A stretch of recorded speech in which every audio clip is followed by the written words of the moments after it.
rumah Allah atau Baitullah atau masjid adalah tempat yang mulia di muka bumi ini. Karena di masjid inilah tempat di mana yang maha suci itu disembah, diibadahi. Sehingga orang-orang yang ada di dalamnya yang melakukan penyembahan kepada yang maha suci itu, maka mereka adalah di antara orang-orang yang mendapatkan petunjuk dan juga adalah orang-orang yang berusaha untuk menjadi suci. Yang kata Allah Subhanahu wa taala dalam surah At-Taubah ayat 18, di antara kriteria pemakmur masjid itu adalah kata Allah, innama ya'muru masajidallahi man amana billahi wal yawmil akhir. Mereka-mereka yang memakmurkan masjid Allah adalah mereka yang selalu beriman. Mereka beriman kepada Allah dan hari akhir. Lalu enggak cuma sebatas itu, tapi mereka adalah yang wa aqamas shalah wa ataz zakah. Selalu senantiasa mendirikan salat dan senantiasa menunaikan zakat ibadah hartanya. Lalu kemudian kata Allah, mereka adalah orang-orang yang walam yakhsha illallah. Mereka tidak takut kecuali hanya kepada Allah Subhanahu wa taala, dan mereka lah orang-orang yang akan mendapatkan petunjuk dari Allah Subhanahu wa taala. Fa'asa ulaika ay yakunu minal muhtadin. Orang-orang yang hatinya selalu terpaut dengan masjid inilah orang-orang yang senantiasa melakukan upaya untuk memakmurkan masjid. Mereka adalah orang-orang yang nanti akan mendapatkan syafaat dari Allah Subhanahu wa taala, mendapatkan pertolongan. Sebagaimana dalam salah satu hadis Nabi SAW dikatakan, kata Nabi, ada 7 kelompok orang yang nanti akan mendapatkan pertolongan di sisi Allah Subhanahu wa taala, yang tidak ada pertolongan kecuali pertolongan Allah. Sab'atun yuzilluhullahu fi dhillihi yawma la zilla illa zilluh. Dan salah satunya adalah kata Nabi sallallahu alaihi wasallam adalah wa rajulun qalbuhu mu'allaq fil masajid. Jadi orang-orang yang hatinya selalu terpaut dengan masjid. Orang-orang yang hatinya atau dirinya tidak mau jauh-jauh dari masjid. Dengan demikian maka kehidupannya menjadi mulia. Dan ternyata hadirin, kalau kita misalnya melihat salah satu sirah dari Nabi Allah Ibrahim, kita akan bisa melihat bagaimana beliau adalah termasuk di antara Nabi dan Rasul Allah yang begitu sangat peduli kepada masjid. Karena memang generasi atau orang-orang itu akan terselamatkan kalau mereka dekat dengan masjid.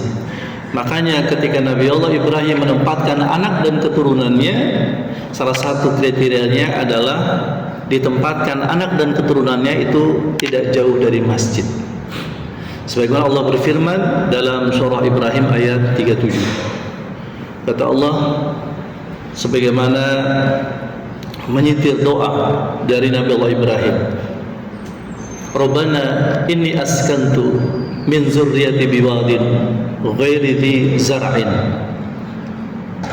Ya Allah, kata Nabi Ibrahim berdoa, aku tempatkan sebagian anak dan keturunanku di sebuah lembah, yang lembah ini tidak ada tanam-tanaman, ya. Tapi salah satu keistimewaan daripada lembah ini adalah inda baitikal muharram, karena lembah ini adalah berada di satu tempat di mana di tempat ini ada rumahmu ya Allah. Agar apa hadirin? Nabi Allah Ibrahim menempatkan anak dan keturunannya itu dekat atau bersebelahan dengan masjid, liyuqimus shalah, ya. Rabbana liyuqimus shalah. Ya Tuhanku, hal ini aku lakukan agar mereka itu menjadi ahli salat. Lalu kemudian Nabi Ibrahim berdoa untuk anak dan keturunannya yang enggak jauh dari masjid. Apa doanya? yaitu faj'al af'idatan minan nas tahwi ilaihim. Semoga saja hati-hati manusia itu ada kecenderungan untuk mereka. Ya, jadikanlah hati-hati manusia, kata Nabi Ibrahim dalam doanya, agar punya kecenderungan terhadap anak dan keturunannya. Jadi hati manusia itu semua memberikan perhatian, welas kasih, ya, kasih sayang kepada anak dan keturunannya dengan sebab mereka itu tidak jauh dari masjid. Lalu kemudian tidak hanya itu hadirin, Nabi Allah Ibrahim juga berdoa, warzuqhum minas samarati, dan berikanlah kepada mereka itu anugerah berupa buah-buahan. Dan itu kemudian dilakukan, atau ketika mereka mendapatkan itu, la'allahum yashkurun, agar mereka itu menjadi hamba-hamba Allah yang bersyukur. Nah, ini harapan daripada Nabi Allah Ibrahim. Ya, kenapa beliau menempatkan anak dan keturunannya itu tidak jauh dari masjid? Karena memang ada banyak kebaikan, ada banyak kenyamanan, ada banyak ketenangan, ada banyak kedamaian dan juga keberkahan ketika seseorang itu berada dalam masjid dan senantiasa dia sakinah ketika dia berada di masjid.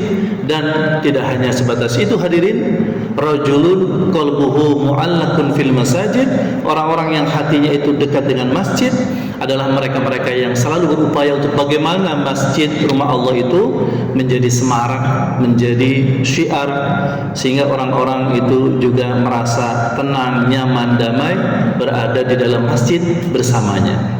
Hal inilah kemudian, ya, maka Nabi Allah Ibrahim tidak hanya memohon kepada Allah untuk anak dan keturunannya itu menjadi ahli masjid, ya, tapi juga Nabi Allah Ibrahim juga mengajarkan untuk supaya memakmurkan masjid. Dengan cara apa? Yang pertama, melakukan renovasi. Dalam surah Al-Baqarah ayat 127 Allah berfirman tentang bagaimana Nabi Allah Ibrahim mengajak anaknya Ismail untuk meninggikan bangunan Ka'bah. Wa idh yarfa'u Ibrahimul qawa'ida minal baiti wa Ismail. Dan ingatlah ketika Nabi Ibrahim bersama anaknya Ismail meninggikan bangunan Ka'bah. Lalu di dalam surah Al-Baqarah 125-nya Nabi Ibrahim juga mengajak putranya Ismail untuk membersihkan masjid. Wa ahidna ila Ibrahim wa Ismaila an tahira baitiya lit-taifina wal 'akifina wa ruka'is sujud. Dan kami perintahkan, kata Allah, Nabi Allah Ibrahim dan juga anaknya Ismail agar mereka berdua melakukan pembersihan terhadap rumah Allah, terhadap masjid, ya, dengan sebab mereka melakukan pembersihan terhadap masjid, maka masjid menjadi bersih sehingga orang yang beribadah di dalamnya menjadi nyaman, menjadi tenang, menjadi damai, sehingga mereka bisa ruku, sujud, ya, dan kemudian beriktikaf di masjid, ya. Nah, inilah diantara upaya-upaya hadirin yang dilakukan oleh Nabi Allah Ibrahim. Tidak hanya sebatas berdoa, tapi juga bagaimana memberikan contoh memakmurkan masjid.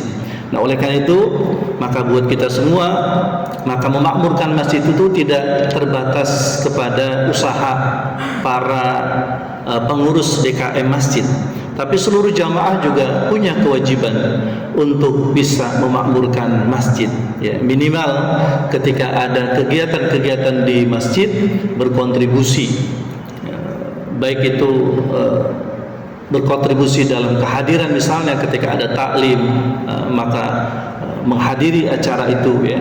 Kemudian juga beribadah sholat 5 waktu juga di masjid, ya.